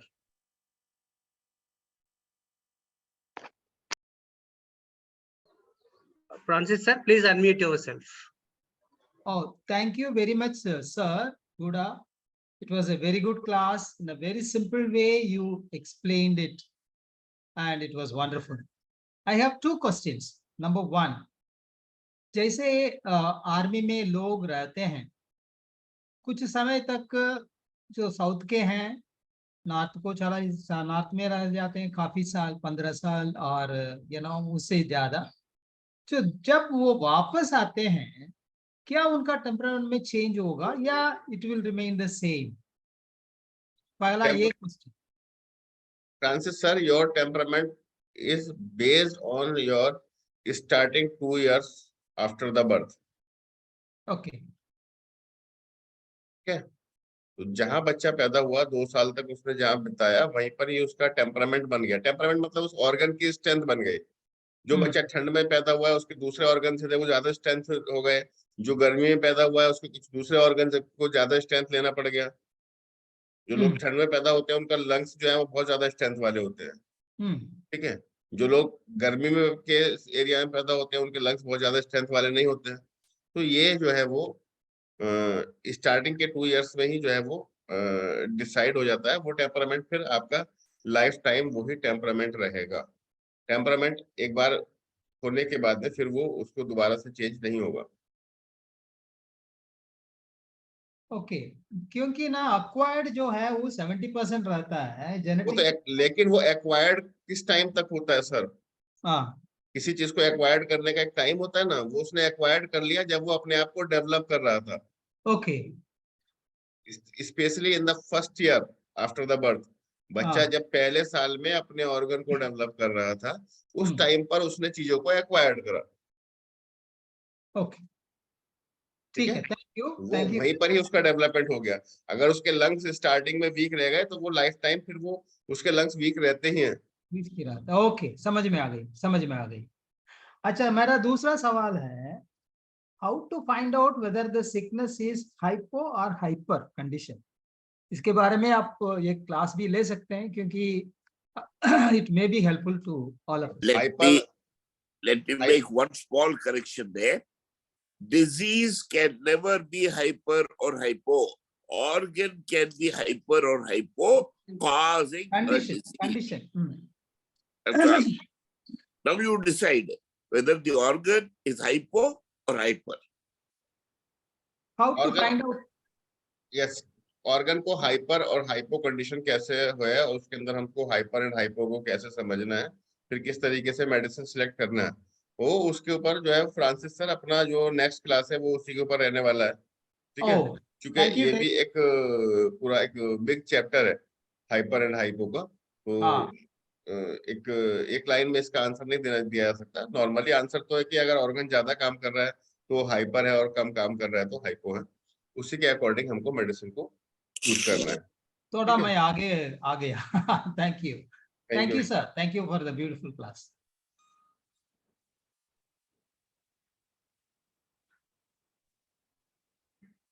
Dr. Neeta Chandra, please go ahead. Thank you, sir. Dear renowned Huda, sir. Wonderful class. Nitai Chandra ji. Sir मेरे question है जो आप जो जिस environment हम live करते हैं उसके अंदर की सर सिंगल टेम्परमेंट का एक पेशेंट मिलता है सर? जी हम जिस एटमॉस्फेयर में जी रहे हैं अभी वो वहाँ पे की सिंगल टेम्परमेंट के आधार के पेशेंट मिलता है सर? क्योंकि सर हम जिस एरिया में रह रहे हैं उस पेशेंट हमको पेशेंट हमको सिंगल टेम्परामेंट के आधार पर ही मिलता है। लेकिन उस पेशेंट के लंबे टाइम तक चलने के बाद में क्या होता है कि वो कुछ दूसरे डिजीज डेवलप हो जाते हैं दूसरे ऑर्गन डिस्टर्ब हो जाते हैं। उसको लेकर के हम लोग कंफ्यूज हो जाते हैं कि यार मुझको तो इसके अंदर ये सिम्टम्स ही मिल रहे हैं मुझे तो इसके अंदर ये सिम्टम्स ही मिल रहे हैं। फॉर एग्जाम्पल अभी एक पेशेंट रहा आपके पास मान लीजिएगा वो पेशेंट रूट कॉज में टेम्परामेंट में सैंग्यून टेम्परामेंट का पेशेंट था। ठीक है। अब उसको ब्लड के डिस्टरबेंस से चलते चलते कुछ टाइम के बाद में उसको लंग्स भी उसका डिस्टर्ब हो गया है और उसको लंग्स के सिम्टम भी आने लगे हैं। ठीक है। अब जब वो पेशेंट आपके पास आया तो आपने जो उसके सिम्टम देखे तो आपने कहा सर इसके अंदर लंग्स के भी सिम्टम्स मिल रहे हैं और मुझको तो सैंग्यून टेम्परामेंट के भी सिम्टम्स मिल रहे हैं तो मैं क्या करूं ये तो दोनों सिम्टम्स मिल रहे हैं। ऐसा कंफ्यूजन जो है वो प्रैक्टिस के अंदर आता है। तो वो टेम्परामेंट नहीं है वो उसके टेम्परामेंट के द्वारा डेवलप हुआ सिम्टम्स है। तो हमको यहाँ पर इन दोनों के अंदर चेंज पता करके ये पता करना है कि बात शुरू कहाँ से हुई है। क्योंकि हमको रूट कॉज में जब जाना है जब हम किसी चीज का डिसीजन लेते हैं तो जब कोई बात शुरू होती है, कोई झगड़ा शुरू होता है, तो स्टार्टिंग में कुछ और होता है, बाद में आगे चलते चलते बहुत सारे उसके रूप बदल चुके होते हैं। लेकिन जब हम उसके बाद में कहीं जब पहुंचते हैं, किसी जजमेंट पे जाना चाहते हैं, तो हम क्या करते हैं, भैया मेरे को स्टार्टिंग से बताओ। स्टार्टिंग फेस में से हमको वहां से निकाल करके लेकर के आएंगे कि इस पर्सन का टेम्परामेंट क्या है, और ये जो सिम्टम्स इसके अंदर अभी मैनिफेस्ट हो रहे हैं, ये बिकॉज ऑफ दिस टेम्परामेंट हुए हैं। तो पर्सन जो रहेगा वो एक ही पर्सनैलिटी का रहेगा, वो बिलियस हो, सैंग्यून हो, लिम्फेटिक हो, उसके चलते हुए उसको बहुत सारे दूसरे सिम्टम्स डेवलप हो सकते हैं। उन सिम्टम्स को हम टेम्परामेंट वाले सिम्टम्स में नहीं डालेंगे।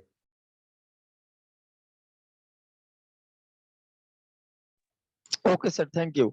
क्योंकि हमारा वो जो चेम्बर में जब पेशेंट आते हैं, हमरा खुद ही डाउटफुल हो जाते हैं कि जो वो सिंगल का ही है, क्योंकि वो जो डिजीज का जो सिम्टम अकॉर्डिंग जो सिम्टम बताते हैं, कभी भी बिलियस भी मिलता है, उसके साथ भी लिम्फेटिक का भी सिम्टम मिलता है, इसलिए सर उसके लिए हमको क्या देखना है, कुछ मोर स्ट्रॉन्ग सिम्टम्स को पकड़ के रखना है, 3-4 सिम्टम्स को। ठीक है, जैसे नंबर 1, भाई पेशेंट को ठंड ज्यादा लगती है क्या गर्मी ज्यादा लगती है? ठीक है, उसको बॉडी को उसकी टच करके देखो, उसकी बॉडी हीट ज्यादा रहती है या ठंडी ज्यादा रहती है? ठंडी का नॉर्मल है या हीट है, या फिर ठंडी है या फिर एक्स्ट्रा हीट है? फिर उसके बाद में उसका जो पल्स है, पल्स भी बताता है हमको। एक्चुअली पल्स के साथ में क्या है कि पल्स कभी कभी गलत गलत नहीं, बल्कि उस टाइम पे हो सकता है पेशेंट फीवर लेकर के आया हो, तो उसकी पल्स भाग रही थी, तो इसलिए हम पल्स को एक बहुत ज्यादा नॉर्मल कंडीशन में तो हम पल्स से आइडिया लेते हैं। लेकिन अगर पता चला कि पेशेंट ऑलरेडी फीवर का पेशेंट है, तो वहां तो पल्स हमारे हाथ से गई, अब हम पल्स का तो कोई काम खत्म हो गया, उसके ब्याह के ऊपर तो नहीं समझ पाएंगे। इसलिए फिर हमें वहां पर दूसरे सिम्टम्स को आगे लेकर के आना पड़ेगा। पेशेंट को ठंड ज्यादा लगती है या पेशेंट को गर्मी ज्यादा लगती है पहले से ही, अभी नहीं, अभी तो तुम जो लेकर के आए हो वो क्या लाए हो, बीमारी लाए हो, उसके ऊपर मेरे को कोई चर्चा नहीं चाहिए। मैं पूछना चाह रहा हूँ आपसे, आपकी इस बीमारी से पहले पिछले 5 सालों का, 10 सालों का क्या एक्सपीरियंस है, उसमें से आप मुझको जवाब दीजिए। क्वेश्चन जो टेम्परामेंट के लेने हमें, वो पहले वाले क्वेश्चन में से उठाने हैं, भी वो क्या परेशानी लेकर के आया है, वो उसका अभी लोकल का, इमरजेंसी का, या अभी जो चीजें मैनिफेस्ट हो रही हैं वो सिम्टम्स हैं। उसके बिहाफ पे हम बिल्कुल भी टेम्परामेंट को डिसाइड नहीं करेंगे। टेम्परामेंट जो हम डिसाइड करेंगे उसकी पहली चीजों के ऊपर डिसाइड करेंगे। अभी तो हो सकता है कि उसका जो टेम्परेचर उसकी बॉडी के अंदर हाई हो, और मैंने देखा उसको लिम्फेटिक टेम्परामेंट का तो पेशेंट है, लेकिन बॉडी का तो टेम्परेचर बढ़ा हुआ है, तो क्या मैं उसको सैंग्यून में डालूंगा? नहीं। पल्स देखी तो पल्स भी उसकी हाई चल रही थी, क्योंकि उसको हल्का सा फीवर था। क्या मैं उसको सैंग्यून टेम्परामेंट में डालूंगा? नहीं। मैं उससे क्या करूंगा, इस बीमारी को छोड़ करके पुरानी बातें बताऊं। कहता नहीं सर मेरे को ठंड बहुत लगती है, मेरी बॉडी ठंडी रहती ही है, हमेशा मेरे अंदर डलनेस रहता ही है। वो वहां से मैं उसका सिम्टम्स को, टेम्परामेंट को पकड़ रहा हूँ। अभी वो क्या लेकर के आया, अभी वो डिजीज लेकर के आया। ये डिजीज क्यों बनी है? वो उसके टेम्परामेंट से बनी है। तो उस टेम्परामेंट पे जाने के लिए मुझे उस डिजीज से पहले जाना पड़ेगा, न कि इस डिजीज को लेकर के मैं जो अभी वो डिजीज लेकर के आया है, इसको इसके बिहाफ के ऊपर कुछ भी मैं डिसाइड करूंगा। और ये प्रैक्टिकल का सब्जेक्ट है, जितना ज्यादा आप प्रैक्टिस करते चले जाओगे उतना ही आपको समझ में टेम्परामेंट आने लगेगा। इतना समझ में आ जाएगा कि जब पेशेंट आपके क्लिनिक के अंदर एंट्री मारेगा ना गेट से, तो आप बताओगे ये कौन से टेम्परामेंट का पेशेंट है। और ये जो मैंने आपको बताया है सीजन वाला, अगर आप ये पता करने में कामयाब हो जाते हैं, उससे पता कर लेते हैं कि भाई आपका बर्थ टाइम क्या था, कौन से महीने में आपका जन्म हुआ है, और कहाँ पर थे आप जब आपका जन्म हुआ, मतलब हिल किसी ठंडे इलाके में थे, गर्म में थे, क्या था, तो अगर ये भी आपको पता लग जाता है तो काफी हेल्पफुल होगा आपका टेम्परामेंट को जानने में। क्योंकि ये जो स्टडी है लगभग 70-80% करेक्ट बैठ रही है, सिर्फ ये पता करने से कि ये बच्चा जो है वो किस सीजन में बॉर्न हुआ था। Great technique sir, thank you sir, मेरा डाउट क्लियर हो गया sir. Nitai Chand ji. Doctor Jamaluddin ji, please go ahead. जी शुक्रिया सर। रेहान साहब। जी जमालुद्दीन जी। अस्सलाम वालेकुम। अस्सलाम। एक चीज अभी आपने बताया सेंग्वाइन टेम्परामेंट में जो है कि ब्लड बॉयलम को देखेंगे, ब्लड बॉयलम से क्या मतलब हम समझ नहीं पा रहे हैं। ब्लड वॉल्यूम से मतलब है कि जिन लोगों की बॉडी में ब्लड की मात्रा नॉर्मल से ज्यादा होती है, आपने देखा है कि आपने अगर किसी पेशेंट की सीबीसी कराई होगी, ठीक है, जी या आप कोई मेडिकल की जांच कराते हैं, उसमें जी आपने देखा होगा कुछ एग्जैक्टली नहीं लिखा रहता है। उसमें ये लिखा रहता है कि इसका नॉर्मल ब्लड वैल्यू 12 से लेकर के 14 तक, हाँ ठीक है। तो जो 14 वाला पर्सन है वो मेरा सैंग्यून टेम्परामेंट का, यानी कि वो ऊपर की साइड में जा रहा है, उसके अंदर ब्लड वॉल्यूम ज्यादा है, ब्लड जो है नहीं वो। नहीं, थोड़ा सा और क्लियर करिएगा। ब्लड वॉल्यूम जैसे मान ले हीमोग्लोबिन है, टीएलसी है, या और किस चीज पे मतलब फोकस करेंगे?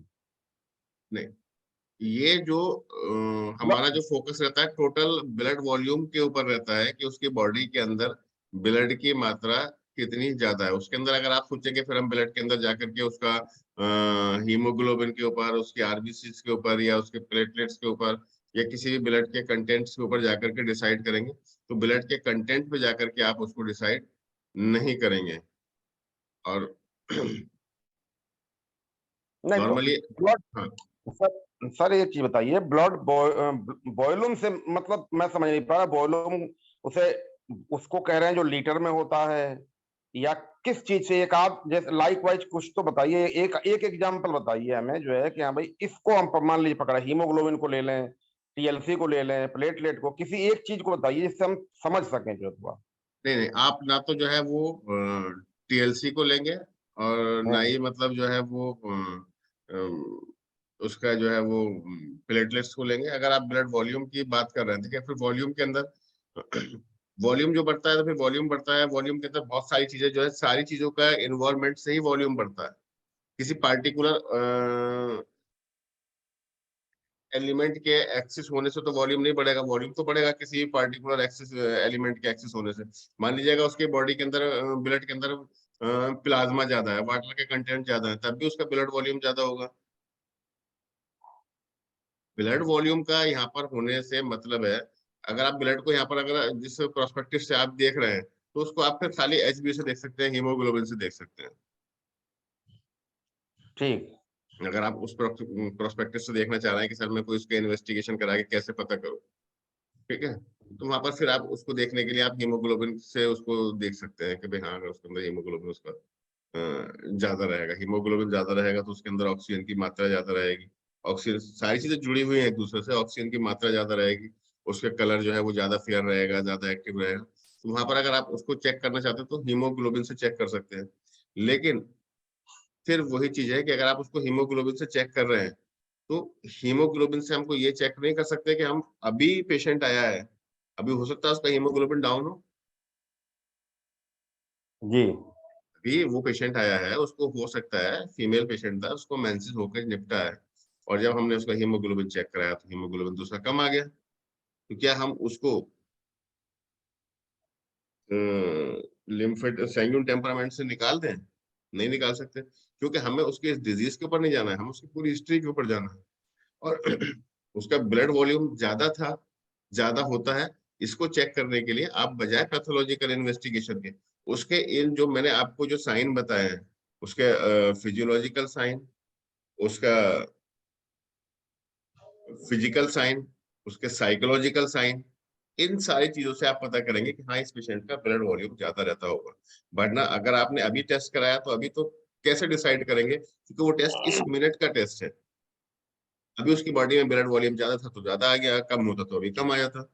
टेम्परामेंट का मतलब इमीडिएटली जो वो बीमारी लेकर के आया है, वो टेम्परामेंट कहीं से कहीं तक नहीं है। टेम्परामेंट का मतलब है उसका नेचर, वो उसकी बीमारी जो उसको रिपीट होती हो, दैट इज द टेम्परामेंट। नजला मुझको बार बार बार बार बार बार होता है, वो मेरा टेम्परामेंट है। अचानक नहीं मुझको नजला बार मैं नजला लेकर के आपके पास आया हूँ, वो मेरा टेम्परामेंट नहीं है। जी ठीक सर, ठीक ठीक, शुक्रिया। अभी हम अचानक में कोई भी उसका ब्लड इन्वेस्टिगेशन करा करके उसका टेम्परामेंट डिसाइड नहीं कर सकते हैं। हाँ, टेम्परामेंट डिसाइड कर लो कि आप ब्लड से, अगर आप चाहते हो पिछले 10 साल से आप बराबर उसका कोई ऐसा पेशेंट हो जो बराबर आप उसका जो है वो सीबीसी कराते आ रहा है 10 साल से, सर मैं इसका 10 साल से सीबीसी कराता हुआ रहा हूँ, मेरे को कभी भी इसका हीमोग्लोबिन जो है वो इस मात्रा से ऊपर नहीं मिला, देन यू कैन डिसाइड कि हाँ, इसका टेम्परामेंट अब ये है। इसका हीमोग्लोबिन बढ़ा हुआ मैंने देखा ही नहीं कभी भी। 10 साल से बराबर ये पेशेंट मेरे रेगुलर कांटेक्ट में आता है और मैंने इसका हीमोग्लोबिन चेक कराया। मैं इस पेशेंट का टीएलसी करा रहा हूँ पिछले 10 सालों में, इसका टीएलसी बराबर मुझको जो है वो स्टडी में ये आ रहा है कि इसका जो है टीएलसी हमेशा बढ़ा हुआ मिलता है। Then we can decide on behalf of this कि इसका टेम्परामेंट ये हो सकता है। लेकिन अभी एक बार सीबीएसई कराया, उसके बिहाफ के ऊपर कैसे हम डिसाइड करेंगे? टेम्परामेंट तो का तो मतलब ये है कि वो चीज बार बार रहेगी ही फिर उसकी बॉडी के अंदर जो पहली बार वो डेवलप हो गई है। जी ठीक है, तो हम जब पेशेंट से ही पूछेंगे वो यही पूछेंगे कि हमें वो बीमारी बताओ जो कि आपको बार बार होती है, जी हमेशा से परेशान करते चले आ रही है, बचपन से परेशान करते चले आ रही है, मतलब सर बचपन से मेरे को ये चीज परेशान शुरू से कर रहे हैं, इस वो उसका टेम्परामेंट है। जी शुक्रिया sir. Thank you Jamaluddin ji. Thank you, sir. Next question is from Dr. Mahbub Basha. Sir thank you sir. Thank you अस्सलाम वालेकुम सर। वालेकुम सलाम। सर टेम्परामेंट का बट एक्सप्लेनेशन तो बहुत अच्छा किया सर, शुक्रिया। और टेम्परामेंट के डाइल्यूशंस क्या रहते हैं सर, और टेम्परामेंट का डोसेस क्या रहता है सर? नॉर्मली मेडिसिन किसी को देते हैं तो स्ट्रॉन्ग डोज रहता है और एक बार आप दे दीजिएगा स्ट्रॉन्ग डाइल्यूशन, दिन में एक बार एनफ है। बहुत देना चाहते हो तो 2 बार दे दो, वरना एक बार ही काफी होता है नॉर्मल कंडीशन के अंदर। और डिजीज पेशेंट को दे रहे हो तो उसके अंदर अकॉर्डिंग टू अदर डिजीज जो आपने डाइल्यूशन सिलेक्ट किया है उसी के अकॉर्डिंगली टेम्परामेंट का डाइल्यूशन भी सिलेक्ट कर सकते हैं और दिन में 2 या 3 बार उसको वहां पर दे सकते हैं आप। Okay sir. और हम लोग ने हमारे मेडिसिन बना के रख दिए थे ना सर, मतलब आपका पेटेंट मेडिसिन ही है, उसमें हमें टेम्परामेंट की मेडिसिन भी ऐड करके पेशेंट को दे सकते हैं सर ना, या सेपरेट देना पड़ेगा? सेपरेट देना पड़ेगा, मेडिसिन को बहुत ज्यादा मिक्स करने से बचो। Okay okay sir, okay. अच्छा, सेपरेट देना तो रिजल्ट अच्छा आएगा, जल्दी आएगा। बिल्कुल। ओके सर, शुक्रिया सर, शुक्रिया sir, thank you sir. Vani ma'am, please unmute yourself and go ahead. Thank you, sir. Good morning, Huda sir. Thank you. Yeah, I am not able to speak now because this course, this temperament session is an eye opener for me.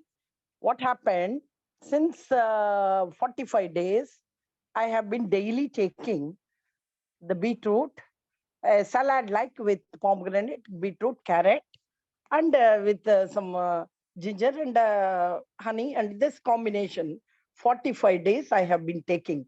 Now that I have attended your session, I am able to pinpoint what happened to me. I have been a very healthy person. No, so far I never used anything, and as usual I depended on EH. I prepared my medicine. As I know, I am a sanguine winter born as well as sanguine temperament. I used A3, P3, C13 and BE combination, and I with that also since 10 days I'm having a little very loud cough, and now my voice is getting affected. Now that you focused on food restrictions to avoid red foods, is it the food that has caused my problem? I wanted to know, because I have never been any sick or anything throughout. Suddenly this has cropped up. So I have been taking this since 45 days. That is the only thing that diverted. Otherwise, I have been healthy, because we are therapists. We have to be healthy to be treating others. And I was so confused what happened to me. So please, can you guide me, sir? Yes, ma'am. If you are sanguine temperament, then in that condition you should avoid the red color food, red color lights, and even red color clothes too. I always wear red color. That is my favorite. Okay. So I should avoid now. Why, Pomegranate, every day beetroot and pomegranate I'll be having. Should I No. stop that now? No. Every day pomegranate and not good for you, and you can use these things occasionally, but if you are consuming it daily, will not be fruitful for you, because your body is a hot body. Okay, and red color creates the heat. Okay. So, Because my tongue diagnosis, heart fire blazing, it has occurred now. I have done my tongue diagnosis. It is heart fire blazing. What you are saying, it is correlating with that. So should I stop for the time being taking yes, this? yes, Okay. So the combination I am taking A3, P3, C13B, is it okay, sir? For my, I lost my voice, suddenly cough. No, I never had any cough so far. Now, Suddenly it had come. and now you can take few doses of Iscrofloxacin 10 medicine. Okay. Okay, Just thrice a S10, day. Yeah, S10 is enough. Thrice a day or twice a day. Okay. All your life you will give up red color. No, sir, that is my favorite. I have so many Can't red help color it. silk Cannot sarees. help. If you want to remain healthy, Okay. eliminate red. Next. Okay. Okay, sir. Thank you. Okay, Next. sir. Thank you, sir. I'll take my turn now. I have raised my hand. So, sir, a couple of questions, sir. First Yes. thing is single dose for healthy persons also on daily basis, lifelong they can take this temperament medicine, sir, for balancing. Yes. So, how many drops, sir? 80 drops or 40 to 50 drops? One drop of spagyric medicine is enough. Okay. One drop. Direct. For practitioners, when you give it to clients, please dilute, make it a strong or extra strong dose. If you want to give for the patient, वो patient को अगर देना है तो उसके लिए दूसरा तरीका है, फिर तो हम उसको 30 ml की मेडिसिन बना करके दे देंगे. एंड इस 30 ml की मेडिसिन में डिपेंड करता है कि अब आप उसको आगे कितना बताएंगे, तो कम से कम 10 ड्रॉप बताना चाहिए. तो 10 ड्रॉप बताने का मतलब है कि अगर मैं 10 ड्रॉप उसको एडवाइस करता हूँ दिन में एक बार, तो ये बॉटल में मेरा 600 ड्रॉप है, तो ये 2 महीने में बॉटल खत्म होगी, यानी कि 60 डोज इसके अंदर बन रहे हैं. ठीक है. अब मुझको एक बार में कितना ड्रॉप देना है उसको, इस वाले बॉटल का 1 ड्रॉप ना. 1 ड्रॉप, सर. तो मैं अगर इसके अंदर 60 ड्रॉप डाल दूं और बाकी rest of the water, and patient को एडवाइस करूं कि 10 ड्रॉप पर डे लेना है, तो इसका तो एक ही ड्रॉप जाएगा ना. यस. पर डे इसका 1 ड्रॉप गया, और इसका पर डे 10 ड्रॉप लेना है, क्योंकि मैंने इसके अंदर 60 ड्रॉप डाला है 60 डेज के लिए. ठीक है. अगर आप इसको 20 ड्रॉप एडवाइस करना चाहते हो अपने पेशेंट को, मान लो कोई ऐसा पेशेंट है आपका, साइकोलॉजिकल पेशेंट है, वो कहते हैं सर 10 बूंदों में क्या होने वाला है, क्यों बेकार है वो. ठीक है. 20 ड्रॉप देना चाहते हो तो 20 ड्रॉप दे दो दिन में एक बार. तो ये बॉटल कितने दिन में फिनिश होगी? 30 डेज में. 30 डेज में. तो उस कंडीशन में हम कितनी दवाई डालेंगे? 30 ड्रॉप. ठीक है. ठीक है. One drop of हम D3 जो per day. कैलकुलेशन निकालेंगे वो इस दवाई से निकाल रहे हैं. ठीक है. Sir, this medicine I am having, would you please explain in English? 1 drop of D3 per day. Okay. The pattern medicine? Patent medicine. I am having sanguine pattern medicine. Okay. 25 drops 4 times. for the sick person. For the normal person, 25 drop once or twice is enough. Okay. Okay.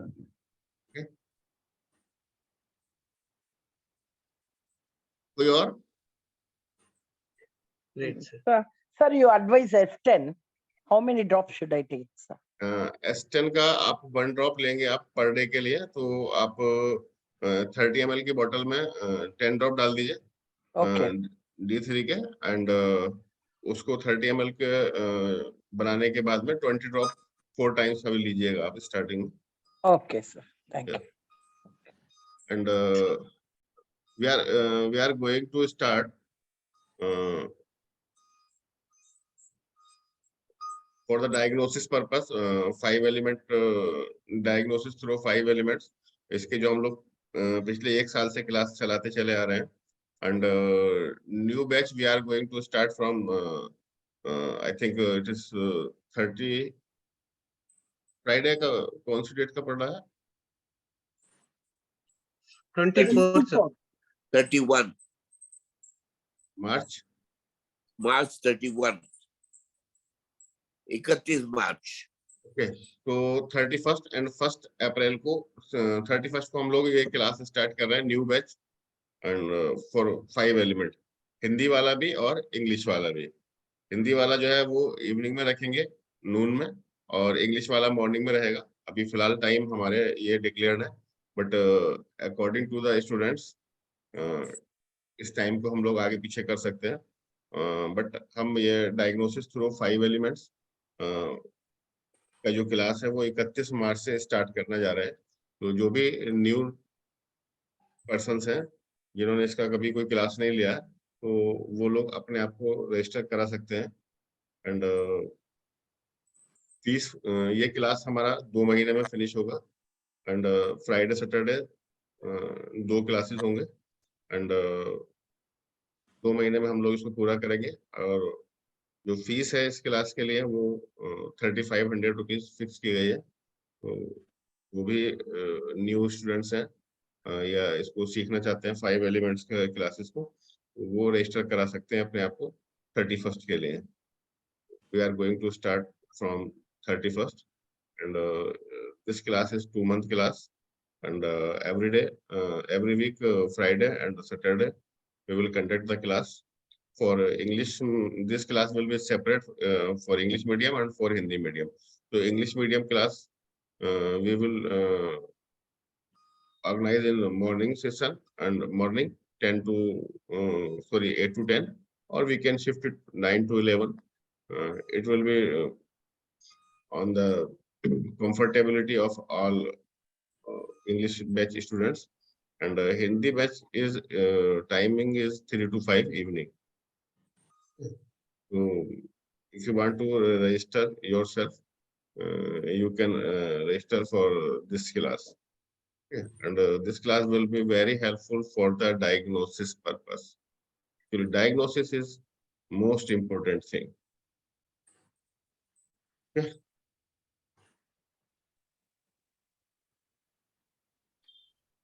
One more question, sir. When we find the people with mixed temperaments, with sanguine and lymphatic, mix कुछ होगा ही नहीं root cause में जाकर के एक temperament पकड़ के लेकर के आना sometimes they display this type of behavior and sometimes other type of behavior.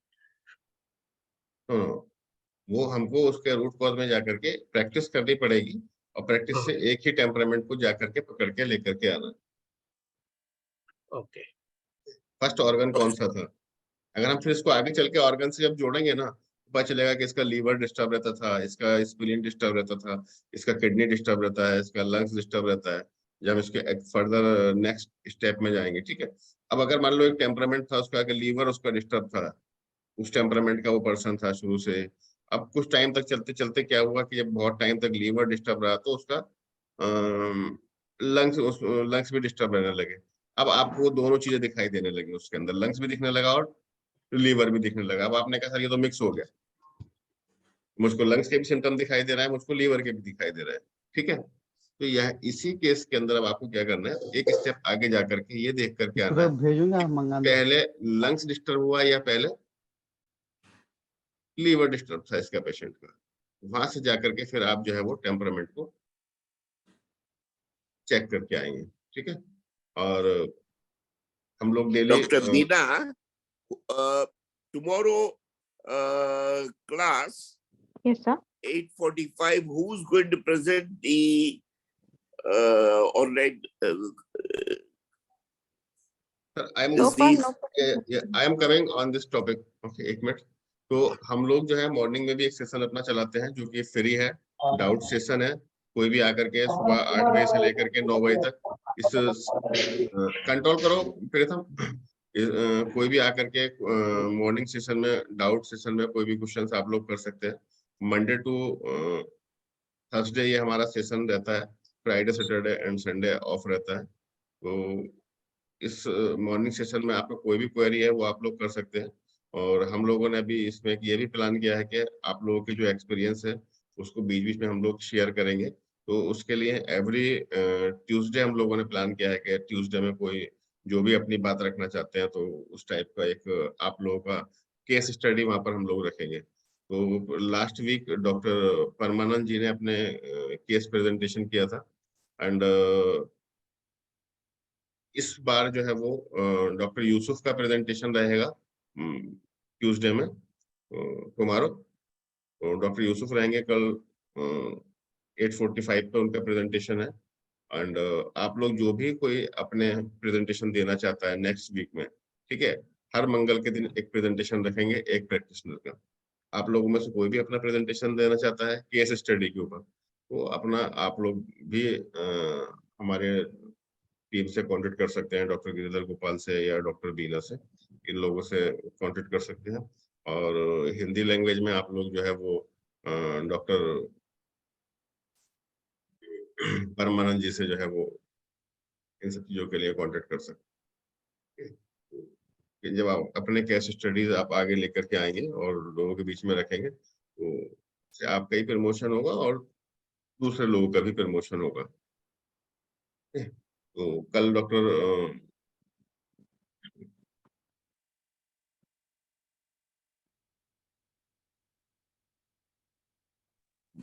Mohammad Yusuf Baba.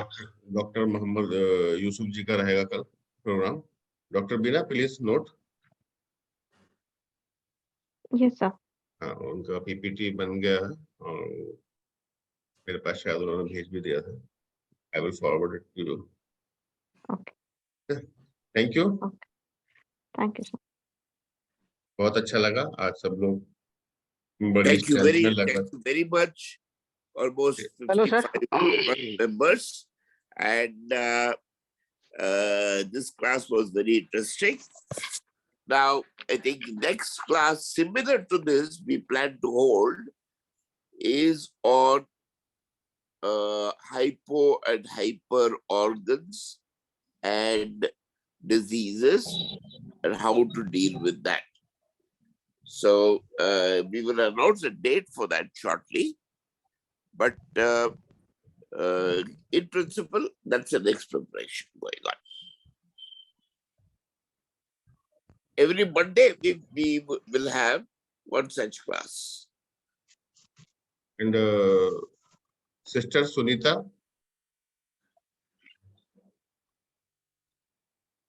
Sister Sunita. Bina. Yes, sir. I think she has left. Will you introduce to Sister Sunita? I think Sunita left. No. She is not there. No, Sunita, ma'am, is Sister Sunita is here. Ah, she is there. Is She is a NAC therapist, a very senior sister, colleague of mine. Sister, are you there? Yeah, please say a she is few there. words. Sister Sunita, you can unmute yourself and please talk.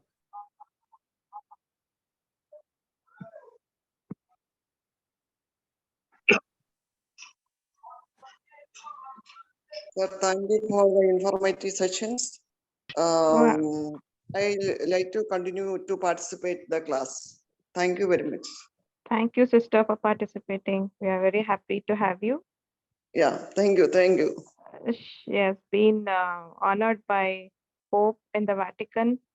She works in Italy and in India and giving her services to humanity. A very well-known sister, and I'm very happy that she is showing interest in learning electrohomeopathy. Welcome, sister. Very happy to have you. Thank you. Thank you. Thank you. Bina. Thank you. Welcome. Okay, thank you.